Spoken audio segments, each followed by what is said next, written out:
are doing well. Today we are going to discuss how to write an essay, यानी एक निबंध को किस तरीके से लिखा जा सकता है.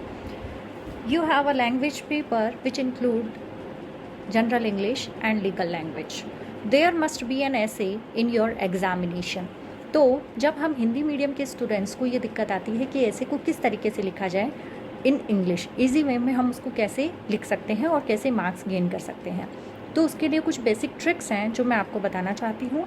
जब भी आप ऐसे राइटिंग की प्रिपरेशन करेंगे, आप अपने प्रत्येक ऐसे को, चाहे आप हिंदी मीडियम से हो या इंग्लिश मीडियम से हो, आप उसको एटलीस्ट 3 पोर्शन में डिवाइड कर सकते हैं.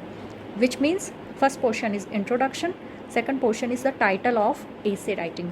जो भी आपका एसे राइटिंग का टॉपिक आता है, आप उसे सेकंड जो पॉइंट है उसे बना सकते हैं. और लास्ट वन होता है कंक्लूज़न. आपके पास अगर मैटर अच्छा है और आपकी प्रिपरेशन बहुत अच्छे से है, तो आप उसको जिस तरीके से तैयार करेंगे उसी में आपको लिखना है. लेकिन फिर भी ऐसे वहाँ किस फॉर्म में पूछा जाएगा या कौन सा आएगा, इसके बारे में किसी को कोई जानकारी नहीं है.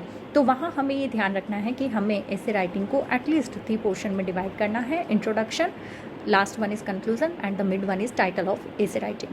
तो एग्जामिनेशन में जो भी ऐसे पूछा जाता है उसका टाइटल बीच में रखना है. जैसे अब हम कोई एग्जाम्पल लेंगे, अगर हमें इंट्रोडक्शन देना है किसी भी ऐसे राइटिंग में, तो हमें ये ध्यान रखना है कि हम बहुत चूज़ी थिंग्स उसमें ऐड कर सकते हैं. जैसे किसी की कोटेशन, तो फीमेल सेंट्रिक कोई कोटेशन हो तो आपको ज़रूर याद करनी है.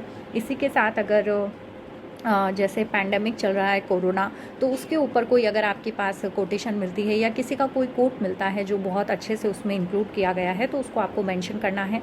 तो इस तरीके से कुछ चीज़ें आपको याद करनी है.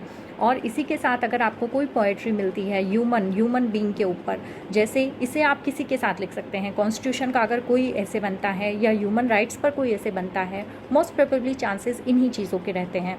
तो इनमें से ह्यूमन बीइंग पर अगर कोई पोएट्री है, तो उस ऑथर के नेम के साथ उस पोएट्री की कुछ लाइनों को आप इंट्रोडक्शन में ऐड कर सकते हैं. जैसे हम हिंदी में ऐसे लिखते हैं, जैसे नारी के बारे में अगर कोई ऐसे आता है तो हम कहते हैं यत्र नार्यस्तु पूजन्ते रमन्ते तत्र देवता, यानी जहाँ नारियों की पूजा होती है वहाँ ईश्वर का वास होता है. तो ये कोट है जिसे हम किसी भी वुमन सेंट्रिक एग्जाम्पल में सेट कर सकते हैं. तो अगर आप इसको इंग्लिश में करना है तो god dwells there where women's rejoice, यानी ईश्वर, यत्र नार्यस्तु पूजन्ते रमन्ते तत्र देवता, यानी ईश्वर वहीं जाता है जहाँ महिलाओं की स्तुति यानी उनका आदर सम्मान किया जाता है. तो इस कोटेशन को आप याद करिए.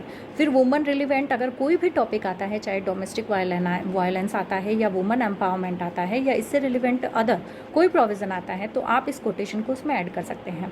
इसी तरह से ह्यूमन राइट्स पर बहुत सारी आपको चार्ली की या शेक्सपियर की या शैली की कोई भी कोटेशन या आपको पोएट्री मिलती है, तो आप उसको इंट्रोडक्शन में इंक्लूड करेंगे. सेकंड थिंग आती है हमारा जो ऐसे का टॉपिक होगा. ऐसे का जो भी टॉपिक आता है उसके बारे में हमें ये ध्यान रखना है कि हम लॉ के स्टूडेंट हैं, तो उसको एटलीस्ट हम 2 पोर्शन में डिवाइड करेंगे. एक होगा कॉन्स्टिट्यूशनल प्रोविज़न और दूसरा होगा लीगल प्रोविज़न. कॉन्स्टिट्यूशनल प्रोविज़न, जैसा कि भारतीय संविधान जो है सभी विधियों की जननी है, सबसे ऊपर भारतीय संविधान आता है, तो सारी विधियाँ उसी में से निकल कर आती हैं. जब भी किसी ऐसे का टॉपिक हमें दिया जाएगा तो हमें ये देखना है कि इसके संबंध में लॉ कहाँ कहाँ है. क्योंकि हम लॉ के स्टूडेंट हैं, तो at least we should mention some laws relevant to this topic और दैट टॉपिक. तो जब हम जैसे वुमन के बारे में बात कर रहे हैं, अभी इंट्रोडक्शन में हमने वुमन के बारे में जाना, तो इसी तरीके से अगर वुमन के बारे में कोई ऐसे आया है तो हमें उसके बारे में कुछ बेसिक चीज़ें इंक्लूड करनी है. जैसे कॉन्स्टिट्यूशन में कौन कौन से आर्टिकल हैं जिनके संरक्षण में कोई लीगल एक्ट या कोई वेलफेयर जो लॉ होते हैं वो कमिट होते हैं. जैसे article 15(3) is relevant to woman centric and the second last is 21.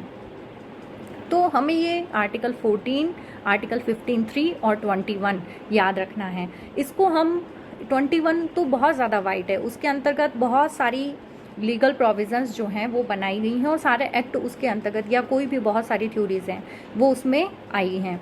तो इन तीनों को ध्यान रखना है. तो कोई भी ऐसे आया, उसका इंट्रोडक्शन लिखने के बाद जब हमने उस ऐसे का टाइटल दे दिया और अगर हमें उसके पास कुछ भी नहीं आ रहा है, तो हमें ध्यान रखना है हम उसका मीनिंग समझ लें. सबसे पहले उसका एक्चुअली मीनिंग क्या है, फिर उसके बाद हम उसके इंग्लिश में छोटे छोटे सेंटेंस बनाकर उसको कन्वर्ट करें. जैसे हम उसमें क्या क्या इंक्लूड कर सकते हैं, टाइटल इंक्लूड कर सकते हैं। फिर कोई कोटेशन याद है तो लीगल और कॉन्स्टिट्यूशनल प्रोविजंस अगर हमारे पास हैं, एक्ट्स के नाम हैं या कोई बिल है जो उस पर बना हुआ है या कोई अदर लॉ है या कोई केस लॉज है, तो हमें उसको ज़रूर से मेंशन करना है क्योंकि हम लॉ के स्टूडेंट हैं।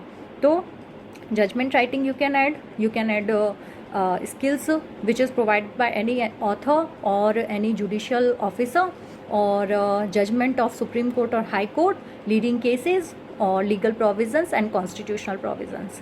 लास्ट में आता है कंक्लूजन। कंक्लूजन मतलब होता है क्रक्स, यानी उसका सार क्या होता है। तो जब हम सारा बीच का मैटर लिख चुके होते हैं, बीच के मैटर में हम इफेक्ट इंक्लूड कर सकते हैं, काइंड्स इंक्लूड कर सकते हैं, टाइप्स इंक्लूड कर सकते हैं। जैसे इन्वायरमेंटल पॉल्यूशन पर आया तो हम उसके टाइप्स बता सकते हैं कि क्या क्या हो सकता है, उसके रीजंस क्या हैं, हम उसको एक अलग से पॉइंट बता सकते हैं। यानी सेकंड पॉइंट देने के बाद हम उसको सब डिवाइड कर सकते हैं, उसके सब डिवीज़न बना सकते हैं। तो सेकंड पॉइंट ख़त्म होने के बाद हम आते हैं थर्ड पॉइंट पर, जो होगा कंक्लूजन से रिलेवेंट। कंक्लूजन पूरे ऐसे की समरी होती है, जो भी हमने उसमें मेंशन किया है उसको हमने बहुत सटीक शब्दों में वापस से उसमें लिखना होता है। ये कंक्लूजन कहलाता है। Thank you.